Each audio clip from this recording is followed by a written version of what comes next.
दैनंदिन पोलीस स्टेशनमध्ये आपण महाराष्ट्र राज्यात नव्हे तर देशभरात बघत असतो। दररोज कोणतरी मुली मिसिंग किंवा मग निघून जाण्याचे प्रकार या ठिकाणी होत असतात। या सर्व प्रकाराला आळा व्हावा यासाठी या संघटनेच्या माध्यमातून, या शिक्षकांच्या माध्यमातून हा छोटासा प्रयत्न आहे। मी प्राध्यापिका डॉक्टर सुनीता मांडोळे।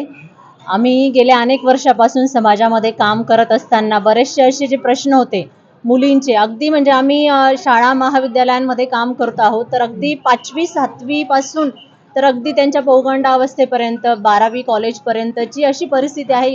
असंख्य प्रकरणं आम्हाला हाताळावे लागतात। कॉलेजला असतील, शाळेमध्ये असतील, पोलीस स्टेशनलाही आम्ही महिला दक्षता समितीच्या माध्यमातून काम करत असतो। पोलीस स्टेशनला अक्षरशः आई वडील मुलींच्या समोर रडताना आम्ही बघितलेलं आहे, समजवताना बघितलेलं आहे, पण त्या मुली कन्व्हेन्स होताना आम्हाला दिसल्या नाही। आम्ही स्वतः त्यांना कन्व्हेन्स करण्याचा प्रयत्न केला।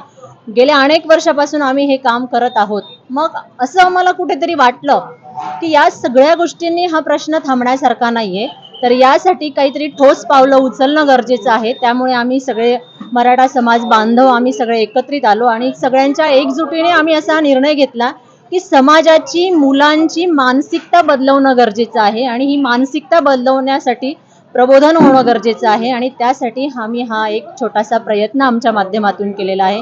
आणि या माध्यमातून आम्हाला निश्चितच असं वाटतं की हंकारे साहेबांनी जे आमच्या मुलांच्या मनाला जो ठाव घातलेला आहे त्यातून आमची मुलं नक्कीच विचार करतील। आणि पण एक आई म्हणून, शिक्षिका म्हणून या कार्यक्रमाला उपस्थित होतात।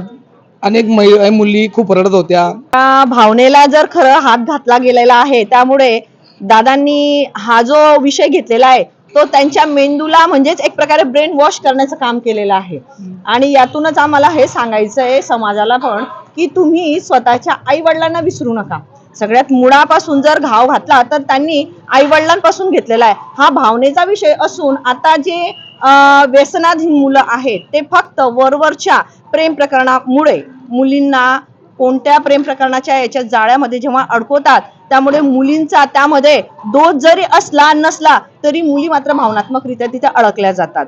आणि त्यामुळेच दादांनी जे सांगितलंय की मुलींनी कमीत कमी सतर्क एवढं व्हावं की विश्वास कोणावर ठेवावा, की आपल्या आई वडिलांवर की आपल्यावर, की जे आपण निवड करतोय त्याच्यावर। निवड करत असताना आई वडिलांपेक्षा कोणीही श्रेष्ठ नसतं हे त्यातून समजलेलं आहे।